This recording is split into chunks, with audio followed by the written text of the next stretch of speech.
Okay. Hold on. Ah, perfect.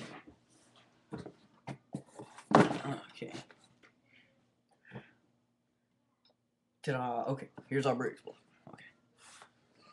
Crank journal, everything like that. Okay. We're just gonna pretend this right here is the stock rod and piston. This is on there. You think, hey, I want to take governor off. Spin some more RPMs without blowing out my block. So you rotate this to the bottom of the center. Unbolt your old rod. You unbolt the cap, take it off, and you just push your rod right out of the top of the piston. Okay. Oh, well, here's the rod and the piston. You take one of the little circlips out of the side of the piston with, I don't know, a pair of needle nose pliers if you can get them in there, screwdriver. Take it out, you set it down because you don't need it again. You slip the pin out of the side, you took the circlip out of it. This is going to be our pin. Okay, oh, piston, off rod, and take this, throw it away, put it away, keep it. That's what I do. Okay, look at this. Now you got a piston, no rod. You get your billet rod.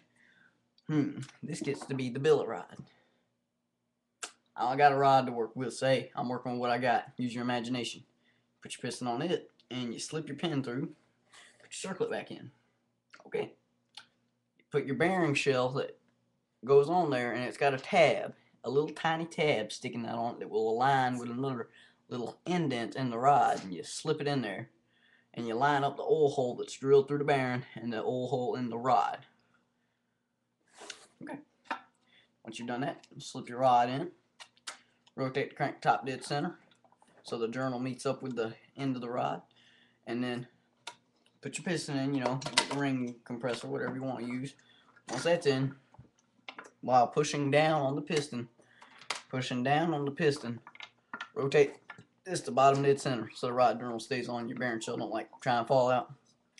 Okay, then you get your rod cap.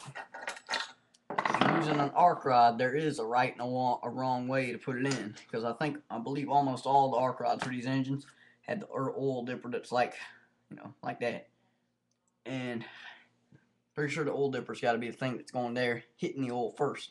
The rounded part has to hit the oil first. So Okay. Get your oil dipper cap, the oil cap, the rod cap, whatever we want to call it. Take your bearing shell. We're just going to pretend. Here's the rod cap. Okay. Here's the bearing shell. You line the oil holes. If there are any oil holes in the rod cap, which probably ain't, there is. I'm pretty sure there are oil holes in both of the bearings. You line up the bearing in the tab space on the rod bolt. Because there's another tab cut into the bolt and another one in the bearing. Line the two tabs up. The reason they put the tabs there is to keep the bearing from spinning in the rod and ruining the rod, the crank journal, the bearing, and everything else. Okay. Once you've done that, once you take bearing shell in, and usually the rod bearing, the rod cap has little tabs or something, serrations in it, so you can put it on the rod a right and the wrong way. If it's the right way, it'll sit flush, perfect looking. If it's the wrong way, it'll probably try and act kind of goofy. You get it on there, torque it down to torque specs, and you spin the crank up the top dead center and make sure the piston doesn't pop up. If it pops up, the rod's too long. If the rod's too long, the piston will probably just pop out both the top ring and the compression ring and the scavenger ring out of the top. So I've got two rings sticking up. The piston will probably stick up that high, so it's got the wrong rod.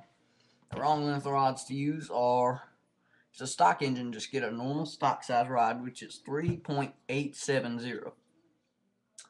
Stock stroke and everything, and stock piston. If you can get away with using a 3.875 with a stock piston and stroke.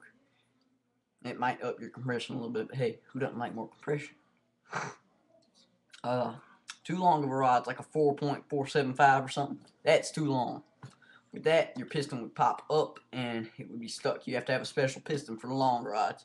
For a short rod, you got to have either a longer stroke or a taller piston. And then once you got, make sure everything's good, nice, snug, and tight.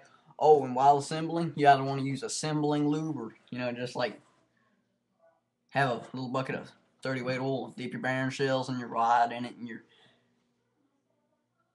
yeah, just like dip your rod in it, dip your bearing in it, put it in the rod and all, you know, rod, same with the rod cap, and maybe dip the hole in the top of the rod, the pinhole for a piston pin, dip that in there, you know, just make sure it's all lubed up.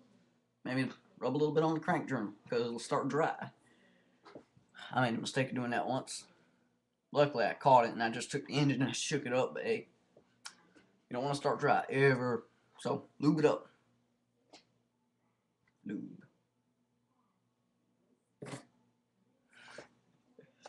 And bolt your head on, nice and tight. Make sure everything's torque spec, you know, make sure the rod don't wobble on the journal.